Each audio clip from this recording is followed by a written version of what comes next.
Then I started with my usual Shunvanti, Vishwe, Amrutasya, Sanskrit. Swami said, stop.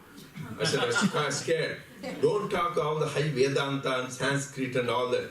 Tell about your Kodaikanal experiences. Because Swami wants the children, students to enjoy the experiences. He didn't want high Vedanta to be done. Because he is the source of all Vedas and Vedic knowledge. In front of Swami, what can I say? But I wanted to show, and Swami didn't like, she said, talk about the experiences. But means that gives joy to the people. God's stories are always nectarine, gives the joy to the person who is sharing and the person who is hearing. Then I told the story of these plums, how Swami did the plums in front of Swami. Swami was sitting there, and I was relating how they had Swami pick the plums, and I had the desire, and the next day they were there on the nightstand, how Swami fulfilled the desires without asking how he answers our prayers. Because in the Bible it is said, ask and it shall be given, seek ye shall find, knock it shall be opened. Here, without asking, he is giving. I didn't ask him, Swami, give me plums. That is the compassion, that is the infinite love of the Lord. So I said that is the beauty. Swami was smiling. He didn't say, I put it there, didn't you know? So that is the beauty of God. Swami says, God does everything for us, and he never takes credit. Whereas we do little thing, and hey, don't you remember, I gave you that temple, you forgot already. So that is human, we want recognition, we want people to remember.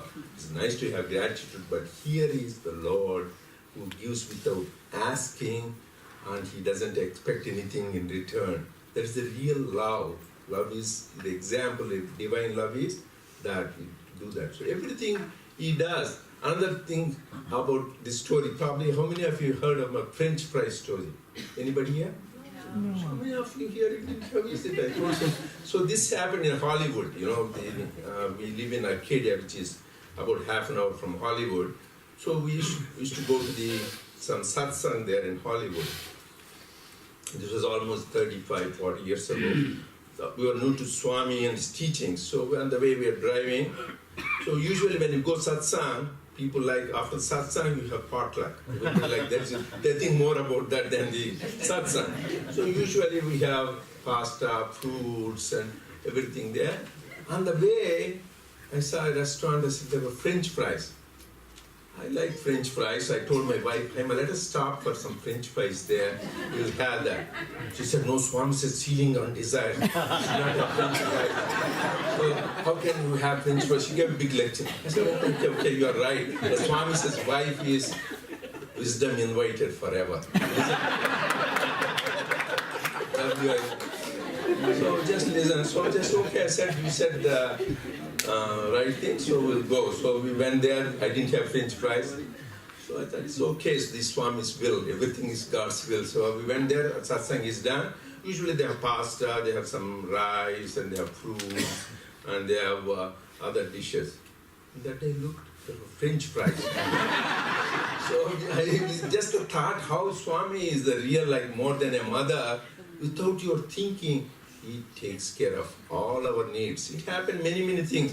The other personal crisis, like I had a gallbladder attack after Swami. And another thing I want you to remember, this is not only Swami does this guiding and guarding us when he was in physical form, even now he does that. When I travel around the world, I hear so many, more than me sharing, I hear so many stories from so many devotees, how Swami is touching the hearts of millions of people with his love. So that is the love of the Lord, how he touches even after he left. That's why don't say Swami was there. Even the other day they had the flyer, Swami was a reverential spiritual leader. I struck it up, Swami is.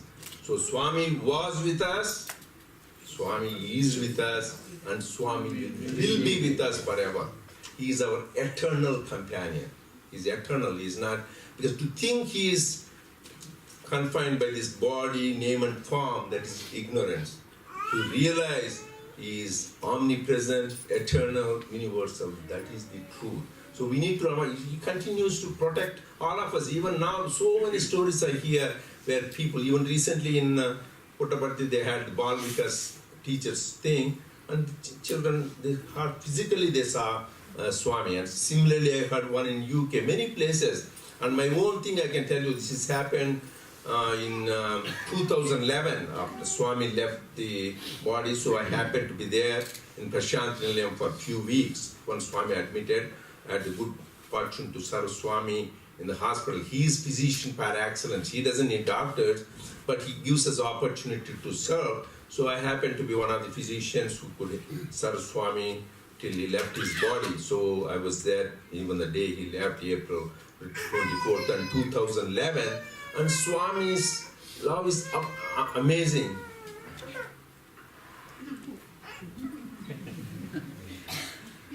So, where was I? Swami's love is amazing. 2011. Oh, yeah. So I was there for a while. Then after Swami left, then we had the Mahasamadhi on 27th of April. So after the Mahasamadhi is there, I was supposed to go back because I was away from work for a few weeks. So I was had the plan to leave on 27th, I think. 27th was the Samadhi that celebrations were there. So when I was about to leave, because just before I went, I had my Namaskaram Sajji Mahasamadhi, but I was a little sad because before I leave Prashant Nilayam, usually Swami says, Narendra, blessings, give me vibhuti, when are you coming back? Even though I know he's omnipresent, he's there, eternal, but still that physical love and attraction for Swami, I was missing, a little sad that Swami, you are not here to bless me, and when should I come back? So I went to the room, then ready, we are all packed, ready to leave, get into the taxi to go to Bangalore. And then once I went to the room, I had so much pain, I could not tolerate it. I never had a hope I won't have it again like that. It was the most excruciating pain one can have. I couldn't sit, I couldn't stand, I couldn't lie down. As a doctor, I thought that the three major things. One is either I have a dissecting aneurysm because we have so much pain, or I have acute pancreatitis, which is very severe, that is also very serious, or a heart attack, severe. I thought one of them. Then I thought, my God, this is good. So then first, I didn't have any fear. I had pain, but no fear. This is the best place to die. If there is any place to die, people go to Benares to die, Kashi to die, and go to Prashant Nilayam. This is the best place to die, so I should not worry about it. Then I also remember about 5-6 years prior to that, I was going with Swami in the car. He took me from the hospital to some other place. Then we were talking many things. Then Swami said, what else? Swami, I have a prayer. When you leave the body, I also want to leave the body, I said. Like a compassionate mother, he slapped my cheek. No, you have a lot of work to do. Then I remembered that maybe Swami changed his mind. He said, okay. So he just let him leave the body. So, but fortunately, so I got better. And then next day I went there, hospital, Swami super special, nice hospital. We have all the doctors who are good friends. They did my ultrasound of the abdomen and also did the blood test. My liver enzymes were about 10 times as much. Normal is up to 40, it is 400. All the enzymes were high. And the ultrasound showed gallstones. I had an acute gallbladder attack. And they said that usually you do surgery. They suggested surgery. But by that time, by Swami's grace, my pain was better. Actually, I even talked to Hari, I remember. Hari is a gastroenterologist, a professor of gastroenterology in the University of Michigan. He talks about liver all around the world, a lot of topics. He's one of the, a lot of you don't know, humble man, but very famous and very accomplished. So, my two daughters are doctors, her husband are doctors, my wife is a doctor, so I have a problem, all doctors around. They said, you need surgery. I said, no surgery, pain is gone. But I have to travel all the way from Prashant Nilayam to Los Angeles, which is flying time itself is about 22 hours. How can you stay? So Swami will take care. And really Swami took care. I didn't have any more pain after coming back. I forgot all about it. But Brother Hari said, well, Uncle, at least get the test done, make sure everything is normal. I did the blood test, completely normal. There's no more thing. And no more stones. You see, he is the surgeon par excellence. Without putting a knife, he removed my stones, made my things. This is after Swami left the body. Why I'm telling the story is, he takes care of us. Not only people say, oh, Swami is gone, what to do? He's gone nowhere. He is with us. That is why we need to have that one-pointed love for him. How do we really, because Swami who takes care of us more than thousands of mothers' love. That is why he said, one mother's love, you don't understand. Swami's love is thousands of mothers' love. You can't even express in words. That is why scripture says, Yato vacho nivartantre aprapya manasasaha. The love of the Lord cannot be comprehended by the mind, nor be expressed in words. Something to be lived and experienced. That is the pure divine love of the Master. Then what do we do? What is our duty when he is guiding us? He doesn't want us to do anything. All of you should read this discourse. May 17th, 1968. There are many discourses I often say. This is the discourse in the First World Conference. Swami says, you do not do any austerity. The best way to reach the summum bonum of life, to be one with me, is implicitly, listen carefully this, to reach the goal of life, summum bonum of life, what you have to do is implicitly, immediately, and completely follow my teaching. That's all. It will give you more benefit. Swami, you can go back and read it again. It will give you more benefit than thousands of years of any austerities you can do, like japa. They're all good.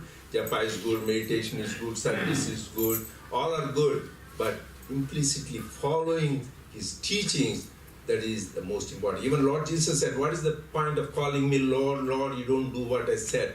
We have to follow his teachings, because we cannot understand who God is, who he is. But in the discourse itself, he says, no one can understand my reality today or even after thousands of years of inquiry, even if all the humanity joins in the effort. Remember, even the whole humanity joins in the effort, even for thousands of years you do tapas, he says you can. But by following his teachings, we have glimpses of his reality, which is true.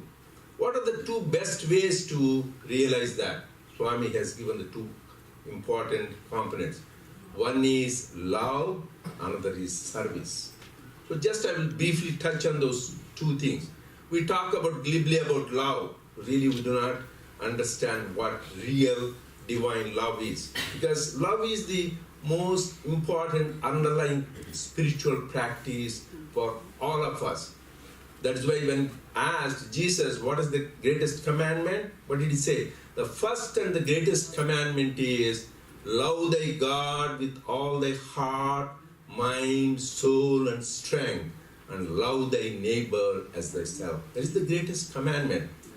And even Saint Paul, the great apostle of Jesus, said, so he said, you may have a faith to say a mountain, move, and it may move. But if you don't have love, it will be of no use. And you may talk in various tongues, prophecies, and everything. You may be a great scholar.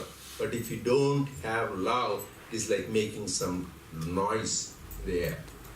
But you may have everything you have, you may give in charity, do a lot of service.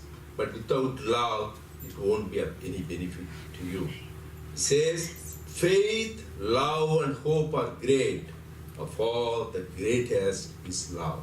This is why Swami emphasizes. Swami's whole life, his message, his humanitarian works, his ideals, all can be enshrined in only one word, that is love. So that's why Swami says, God is love, love is God, live in love. So our thing is, that's why this is all like a spiritual formulas we should remember. Start the day with love, fill the day with love, end the day, spend the day with love, end the day with, this is the way to God. So there's nothing else. Just go on doing. And the best way to love God is by loving all, serving all. So this is the importance of love.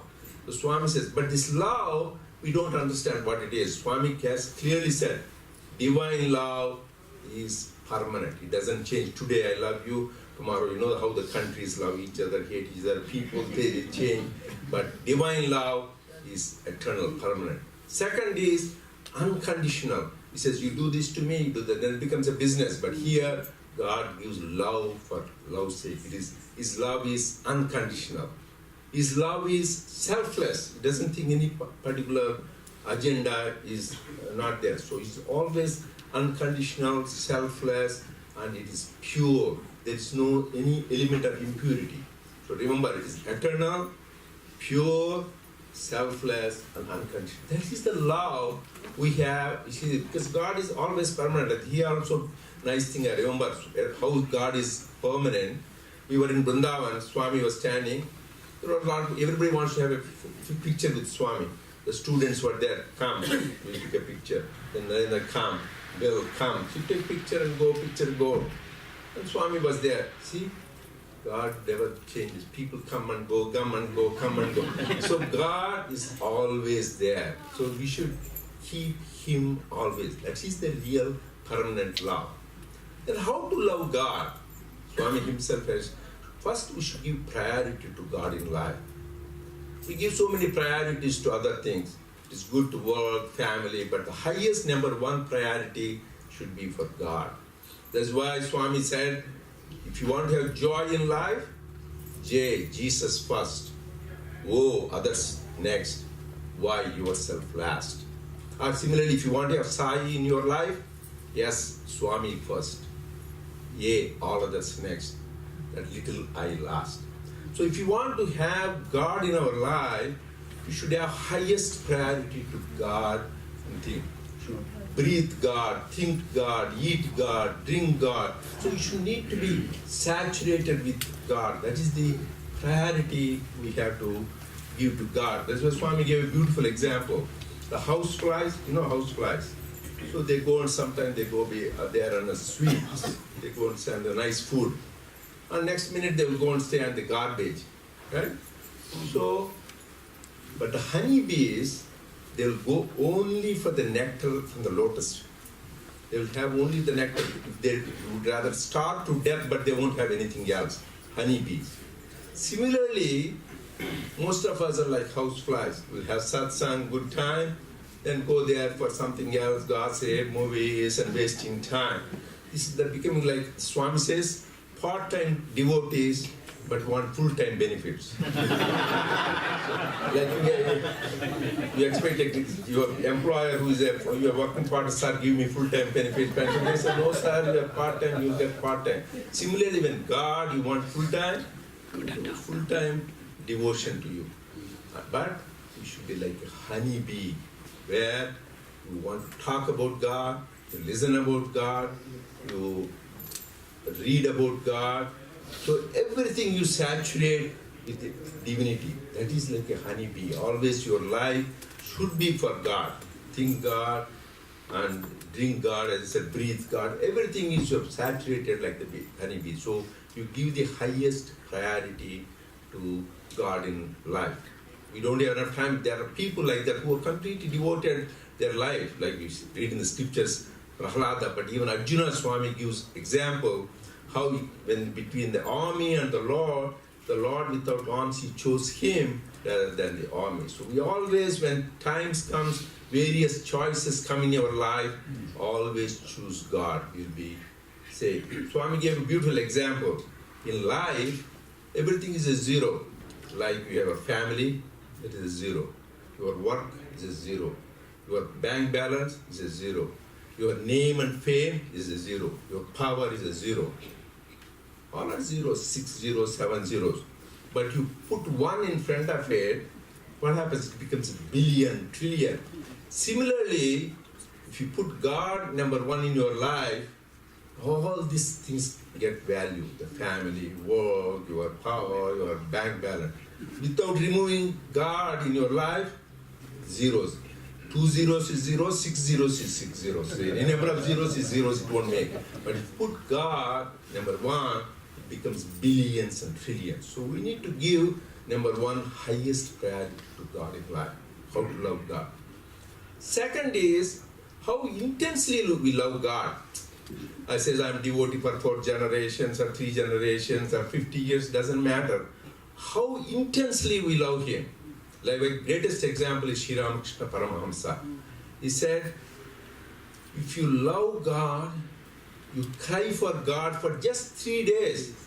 He didn't say 3 years or 3 decades. You love and cry for God for 3 days. He was a worshipper of Mother Kali. God will appear and talk in front of you. He assured Swami Vivekananda. That is why when Swami Vivekananda asked Ramakrishna, did you see God? He says, I not only saw God, I touched Him, I experienced Him, I talked to God. He said that with confidence because he could. But he said for that, you need to have that intense longing. One time I asked Swami where I was going, Swami, how do I know I have bhakti, I have love?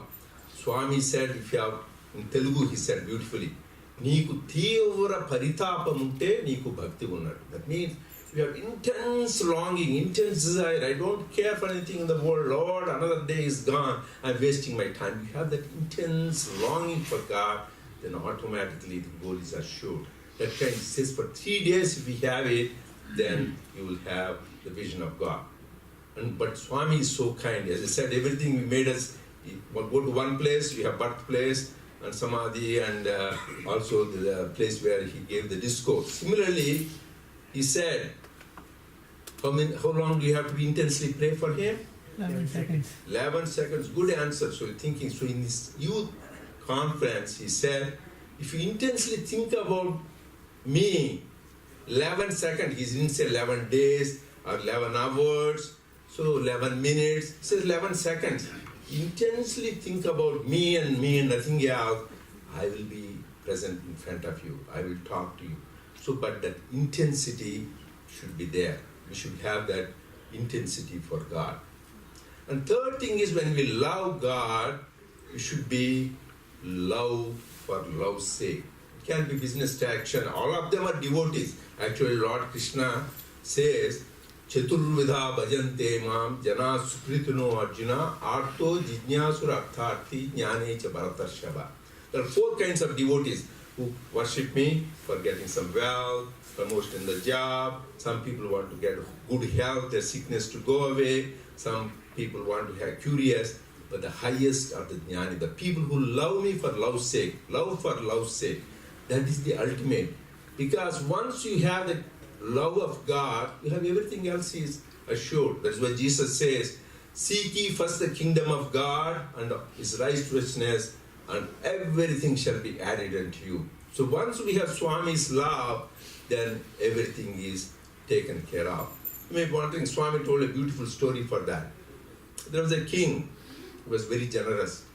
So one day he declared in his kingdom, today anybody who asks me anything today, anything I will give you. So people came and asked him for money, he gave. Some people asked jewelry, he gave.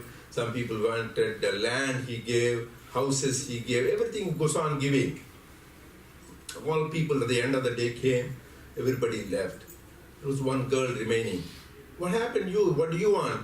But will you give me what I want? She said. Yes.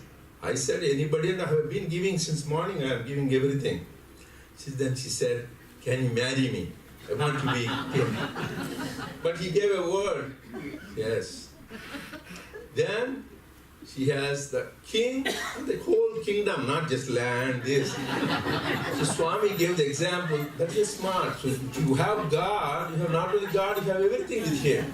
So she's a smart girl, so she wanted king. So along with the king, she got everything, the land, jewelry, everything belongs to the kingdom. Similarly, we should have that love for love's sake. So you cannot have what? So the priority to God, intensity. Then why we are not able to love?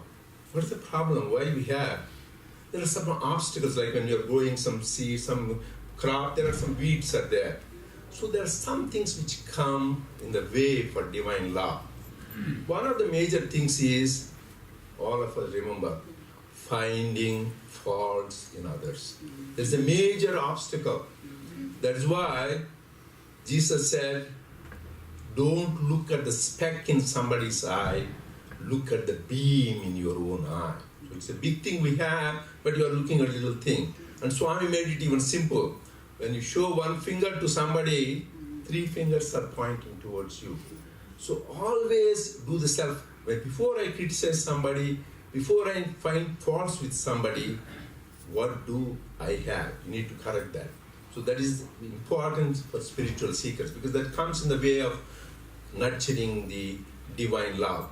Then you may see, yeah, I don't criticize anybody, but those guys, they find faults in me, they say, they criticize me unnecessarily. What should I do? Because you may not find fault, but people are finding faults. Particularly, as you said, when you are an organization, people all over the world, some people, Dr. Reddy, you are so great, wonderful. Somebody said, you are not doing a good job, you are this. So we hear all kinds of things. So how should you take the criticism? Swami said beautifully, if something is wrong, really what they point, then correct it, take care. But so many people criticize you, find faults for no reason, just they enjoy finding fault. Then in which case, Swami said, send love and thank them. So thank them. So whenever there is a spiritual mathematics, Swami told, when you do something good, you did good job, you did good, what a beautiful thing, then cancels out. You did good, you already appreciated. And something good you did and keep quiet, then your spiritual mathematics you get +1, because I didn't appreciate it, so you didn't find recognition. If you did good and you criticize, oh, that's not good, then you get +2 to your bank balance. And you didn't do anything wrong and people are criticizing you, you get +3. So your spiritual bank balance is building up. So thank that other guy that is helping you, and your bad karma will go to him. So actually he will suffer. So one thing is, his good karma is coming to you, your bad karma will go to him. So he is doing you a favor. Instead of being mad at that person, be happy. This is said even Mahabharata. It is not only Swami said that. In Swami clearly the spiritual mathematics. Remember, so don't feel bad somebody criticizes you and didn't do anything wrong. That is really helping your spiritual progress, and that is unfortunate for that person. So Mahabharata is what Vidura says. When somebody talks you, their good karma is written in the scriptures. So there is one obstacle when we have to develop divine love. And next one is all these Shadripus, these 6 enemies. You all know that. Kama, Krodha, Lobha, Moha, Mada, Matsarya. Just I will touch a couple of them. One is desire, selfish desire. It is good to have a desire. That is why we have for Dharmartha, Kama, Moksha. Kama and Moksha. The only desire we should have is for liberation. All other desires are not a good desires. So only desire you should have, as Buddhists would say, nirvana, for attaining the highest. That is good desire. But all other desires which are transitory, mundane, there are obstacles. Because Swami says, man minus desire is equal to God. If you completely desireless, you are divine. The reason we are born is because of our desires. He knows we are humans and we have problems. We cannot get rid of the desires. That is why Swami is so kind. Ceiling on desires. At least if you have 1,000, make it 100. If you have 100, make it 10. If you have 10, make it. So cut down the ceiling on desires. There is one obstacle. So cut down. Second is Krodha, anger. Anger is a great enemy. It is not only enemy for spiritual health, even physical and mental health. Swami said, once you have bout of anger, it poisons your blood for 3 months. It takes 3 months to recover. And this is not just something, even scientifically they found study. They found in Sloan Kettering Memorial Institute in New York that people in cancer, people who have major emotional crisis, anger, depression, their incidence of cancer goes up. The response doesn't go well. So this is actually, they said anger kills you, and I have seen in my own family, one of my nephews, my uncle's, actually his brother-in-law, this happened, he's a big landlord in India. So he was only about 36. So there is a guy who works in the family, servant. She was talking something bad about him behind. He didn't realize that he was hearing. He heard, hey, you were talking about, he took a chair to hit that guy, and he dropped dead. My husband dropped it. So how anger can kill you, because it can raise your they find it damages your heart, your nervous system. So it's not only injurious to your spiritual progress, but injures your health, physical and mental health. And how to conquer anger is referred to Satsai Speaks. He has given so many, we don't have enough time. But this is another great obstacle to develop divine love. Third is greed. That is the great danger of modern life. Like Swami Vivekananda, when he came to America, he said, "Buck is your God, dollar bill is your God." In God we trust, they say, but really they're not in God, they trust in the dollar bill. So Swami Vivekananda chided them.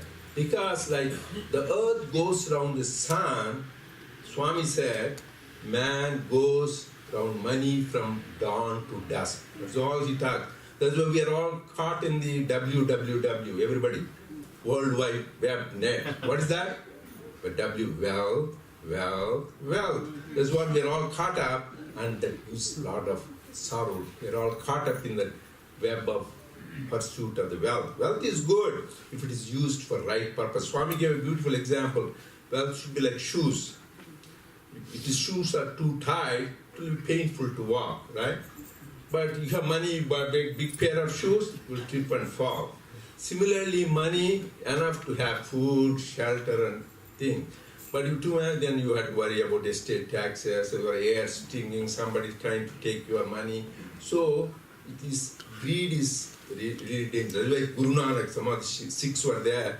Guru Nanak said, the money you have is money you spend. Other things you think you have in the bank, but the minute you close your eyes, the money goes to somebody else, your children or grandchildren, somebody else, they may waste it away. So when we are alive, we use the money for your own sake, for your family, or for charitable cause. That is the money well spent. Others, you think it is your money, it's not your money. So we should be. This greed is very dangerous. That is why Swami says, this Duryodhana in Mahabharata, he lost the whole thing is because of his greed. He wants everything to himself.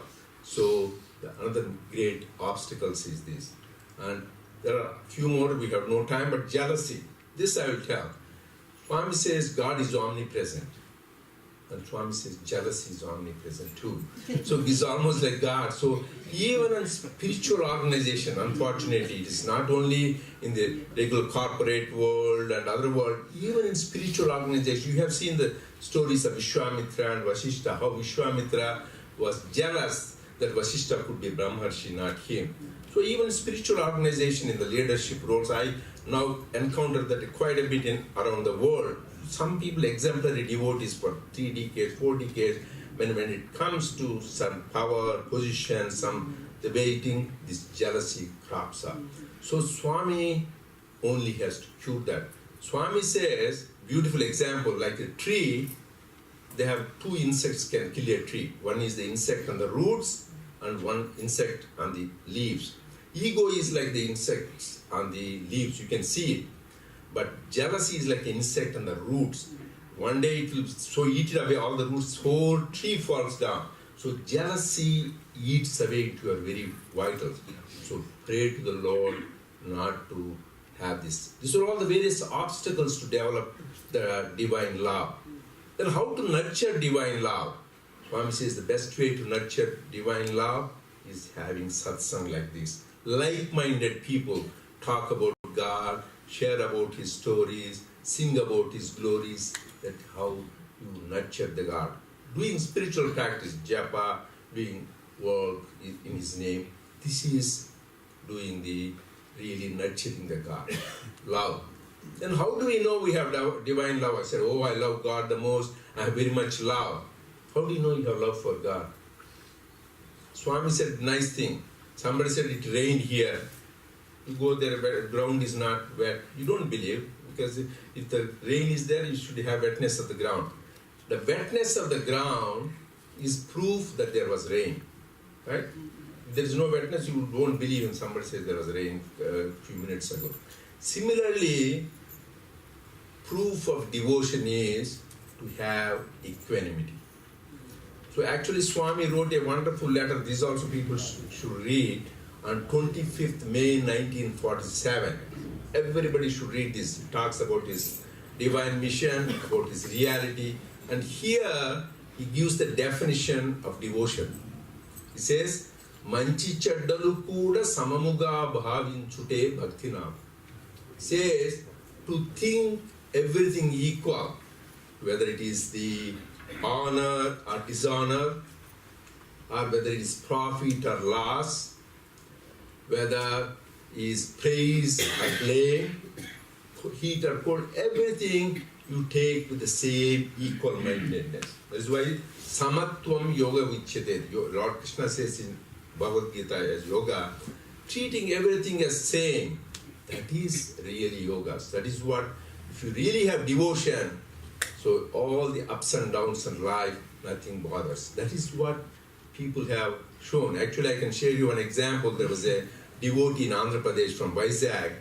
He was a wonderful Sai worker. He had only one son. And this man works always day and night. That one son, he unfortunately died prematurely, engaged. Then Swami called him as usual because he does a lot of work along with other devotees in the interview room. And then Swami was consoling, don't worry, he is with me. And this man said he was trying to talk about the work rather than talk about his son's death. And Swami wanted other people to know, Swami, it is your son, you took away, like beautifully in the Job in the Old Testament, Lord hath given and Lord hath taken away, blessed be the name of the Lord. Job tells in the Old Testament. This is beautiful. And even Muslims say, Allah liya, Allah diya. Allah has given, Allah taken. So you have that attitude. Everything belongs to God, Lord, it is you. Then you don't have, because it belongs to Him. So Swami wanted to see the people, how this man was more into Swami's work, not interested even losing. Just to show there are people even now who have that kind of attitude and love for God. Then really if you have love for God, I am going to end it in coming 15-20 minutes in this, is manifest in service. Love should be not in words, love in action. Service is love in action. That is what Jesus said, when you serve the least of your brethren, you are serving me. That's why Swami made it Manava Seva, Madhava Seva. Very simply, when you serve man, service to man is service to God. That is what he says, the hands that serve are holier than the lips that pray. So service, Swami gave a lot of importance. As I said, the best way to love God is love all and serve all. This service, Swami gave a lot of importance. That's why in India they call it service organization. And Swami says Grama Seva is Rama Seva. Grama is village. Serving the villages is serving God. So that particular thing Swami gave so much importance to service. And God Himself is an example, like Jesus on the Last Supper, what did He do? He took and washed the feet of His disciples. And Peter said, Master, no. He said, if you don't, you are not. So then even Peter let him wash the feet. Then people asked, why did you do that? He says, I want you to love and serve each other the way I loved you and served you. That is the example Lord Himself gave. Similarly, Swami showered so much love on us and served us. So we need to serve each other that way Swami is pleased. That is the example Swami gave. And why Swami Himself is an example of the greatest service. All the education institute He started, where primary to the doctoral education is completely given free, where emphasis is human values and character. And where He put these medical institutes, where He started a small clinic, now they are the primary to the tertiary healthcare, including cardiac surgery, neurosurgery, orthopedic surgery, everything is given completely free with love and compassion. And this is what we call ideal healthcare. And same thing, humanitarian service projects all over. He started providing potable drinking water to millions in India, and inspired, but not only in India now, we have these things all over the world. We have in South Africa, we have in El Salvador, Nepal, Sri Lanka, same thing, medical service, we have all over the world. So please visit satsai.org. It is like, I'm not doing marketing, this is to see the glory and works of the Lord. So Bill Harvey, he always encourages people. You visit it and you encourage. He puts, so see that this is to share. Not Swami is not for interested in publicity. Let me tell you, but we need to be informed so that we get inspired and motivated to participate in his divine mission. This is very, very important because Swami has himself said 1961, you go back to October, the Dasara discourse, Swami says, the people who participate in my divine mission and serve selflessly will be free from the cycle of birth and death. Not only them, their children, their grandchildren, and even great-grandchildren will be liberated from cycle. What assurance the Lord is giving, and we need to make the best opportunity to participate in His mission. When He gives opportunity, we need to grab it. There is one thing I learned in lesson. When God gives opportunity, don't waste, oh, I'm busy, I have family obligation, I have to do this. Just grab it. As I said, in 1994, I was with Swami in Kodaikanal. And one day Swami said he was going around, Narendra, can you take me for a ride? You want me to drive? Then I used my head. I said, Swami, I don't have international driver license, he said. Then, because I don't have Indian driver's license, so then right away I realized, my God, God is giving opportunity to, when God gives license, why do you need a, so then by the time I realized that already opportunity gone, he asked already somebody else. So I realized my mistake is already gone. So then I realized, don't think too much to the head, think to the heart. So I realized that. Then with Swami, I was going on a picnic. So after a few days, we sang with Swami. So when Swami was going on the picnic, when you're near a place, so that Swami is full of compassion and kindness and love. He saw some village women taking large logs of the firewood on their head. And Swami wanted to give money to them. So I was behind Swami. Swami said, Narendra, give me 100 rupees. I was so happy because to be able to serve, give Swami 100 rupees. That Swami jokingly said, you see, I have no pockets to carry the money to give me. So I said I was happy and I gave 100 rupees. He gave it to that lady and I was happy, part of the little service, because that time I lost the opportunity to serve him, drive. At least now I could give when he wanted right away the money. So after the picnic is over in the evening, we went back to the house because we were with Swami. And before dinner was served, Swami was sitting and I was sitting among the people. He called me, Narendra, come. And Swami said, he gave me 500 rupees. I said, because I usually carry it, this time I didn't carry it around, so I didn't pay international travel wallet. This is an American wallet, so here I didn't bring it. So he gave 5. I said, no, Swami, no, you gave me money. So Swami, please forgive me, because I thought I did something, forgive me if I did something wrong. I don't want, Swami, this is your money I gave to you, so don't give me. So 2-3 times this went on, so a few students were there. Swami said, if you don't take it, I won't talk to you. Oh, then I said, give it. I don't want to. I said, okay, give it, Swami. Then I said, Swami, because some of them didn't know, this is an example. You give 100 rupees a few hours ago, you multiply it by 500 rupees. What kind of business doing with God? So, you give 100 rupees few minutes ago, it became 500 rupees. I was telling them, so you see how Lord is doing good business with God. That's why Swami says, if you come one step towards me, I will come 100. You shed one tear for me, I will wipe hundreds of tears. But we need to have that madness for God. And then once we are with that, His love and grace will flow. That is why we need to make best use opportunity to serve the Lord. Because Swami doesn't look big, he looks at the quality, not quantity. How many people you saw, 1,000 people, 500, he doesn't care. Like even Jesus, when he was in the temple in Jerusalem, when that old woman gave a couple of pennies, he said she gave more than what all those other guys gave, hundreds of dollars or whatever it is. And Swami is same thing. When one boy gave 100 rupees when it's being built for the hospital, Swami recognized that boy's contribution more than the devotees who gave millions of dollars. Swami looks at the heart. Yeah, same thing, Lord Krishna, when Vidura even was giving, when he went to Vidura's house, in his God intoxication, this man was giving banana to Lord Krishna. Instead of giving the pulp, he was giving the peel, and he was giving, and Lord Krishna was eating, because he sees the heart of the devotees. Even same with Shabari. So God, what he looks at is our heart.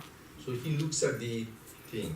And we should need to have always attitude of gratitude. Whatever we do, we should have gratitude to everything. I can relate to a person of gratitude. Some of you may know in this area, I think Hari knows James Johnson. How many of you heard of him?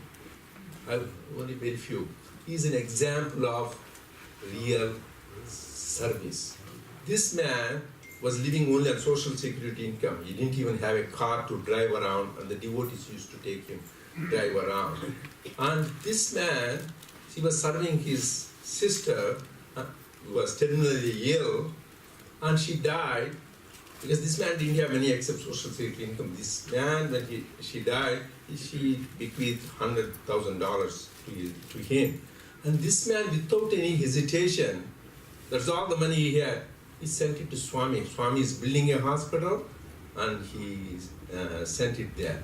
And so he was amazed and touched. People could not believe this man, but nobody knew that he sent the money. During the inauguration of the hospital, they announced, so many patrons, they announced this James Johnson gave $100,000. I think some of the people, devotees from that area, they couldn't believe this man doesn't even have a car to drive. How could he give $100,000? They went back and talked to him. He was embarrassed. He didn't want anybody to know that he gave the money. So that is service. Let not your left hand know what your right hand does. That means completely anonymity, without any recognition, he gave. And he had... This region, Cleveland. Yeah, Cleveland region. Yeah, this region is come. So you have a saintly man from this region. I shared this story in front of Swami also. Swami was he's such a wonderful person. This man used to call my wife. She is accessible all the time. So he used to call. He says, Reddy, this is James Johnson. You came back for Prashant Nilayam. Please send me vibhuti. And she used to talk so loud. I didn't know he was there. So I could hear even in my bedroom. She was talking in the kitchen. What is the problem? Then I realized he was such a great soul. And this man. One time we were not home. This is the example of a wonderful devotee. So we were not home. And then he left a message.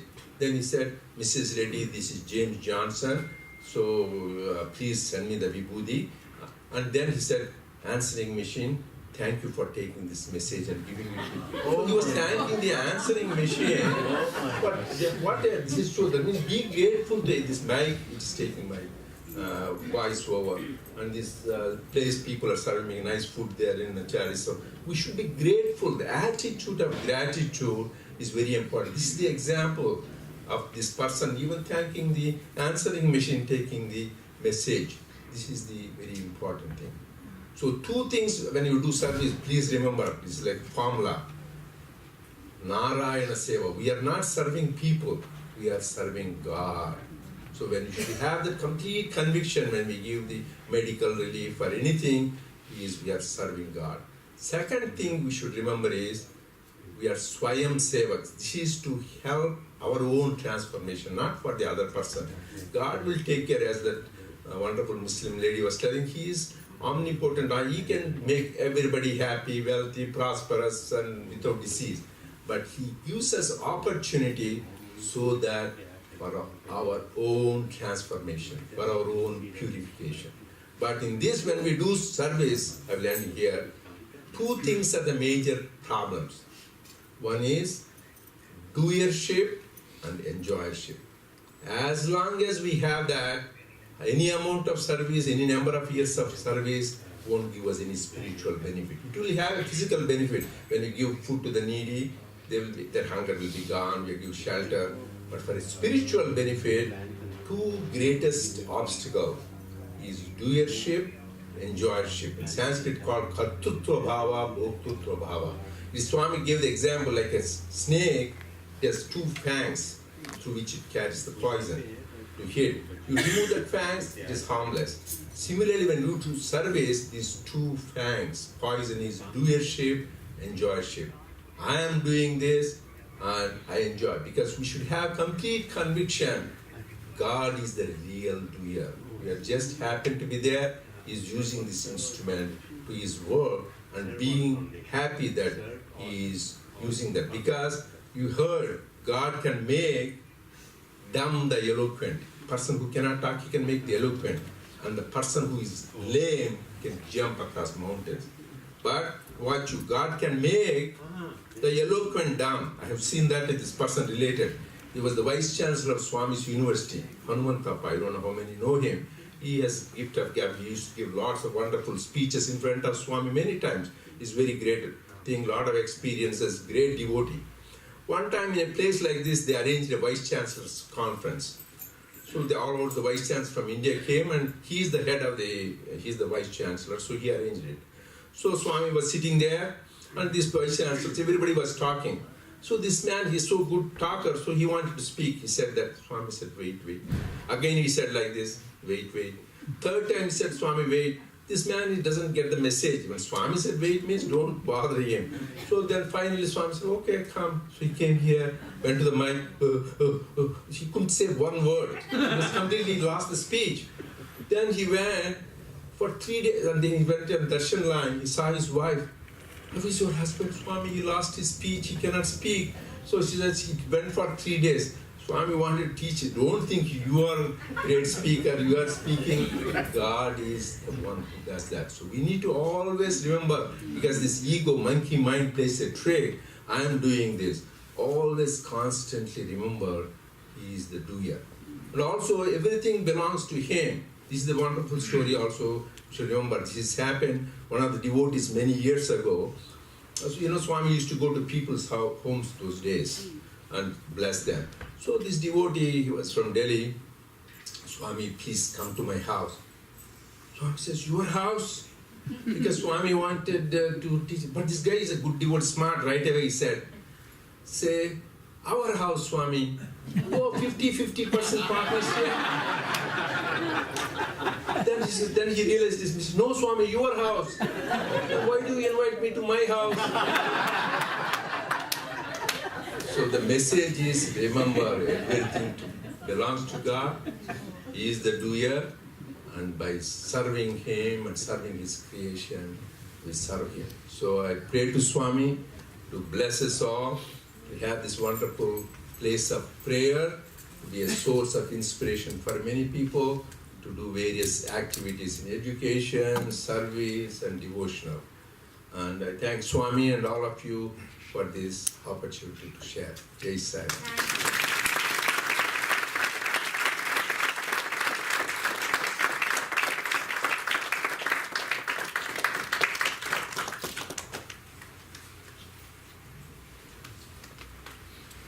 Thank you so much, Dr. Reddy, and for the sharing these wonderful experiences you had with our Lord Sai, and also for reminding us some of the teachings that maybe we've heard before, but we keep forgetting. Especially in this auspicious moment, the teaching of unity, because as you said, Swami is universal, and we have to realize it and embrace the whole concept of unity with other people. And one thing I loved what you talked about. Swami told us a lot about love, have love. But you reminded us what Swami said about how we love God, which is so important. But we love God not as part-time devotees expecting full-time benefits. Thank you so much.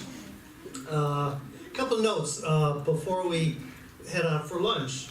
We're going to meet when we leave here, and this is a sacred hall.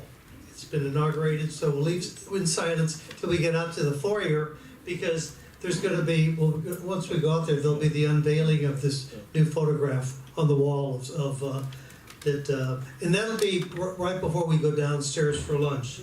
Now there's a box right outside the doorway with some cards and pens for any spiritual questions that you'll have. Write those down and please, for Dr. Reddy, and please submit them by 1:15 at the latest. And Tarang and Nayanta, they'll be collecting the cards. The YAs will be meeting with Dr. Reddy at 12:30. And then we want to be seated by 1 o'clock, before 1 o'clock in the prayer hall for Dr. Hyman Reddy's talk, and then followed by our good mentor and brother, Dr. Bill Harvey, who's going to share some wisdom and experiences with us all. The regional officers and center officers will meet with Dr. Reddy during coffee break this afternoon at 2:45. And after the cultural program, the children are going to be presenting. There's going to be a musical rendition. We're very fortunate Escamar is here, so please be sure you stay for that. And again, before we leave to go out to the foyer for the unveiling of the photograph, please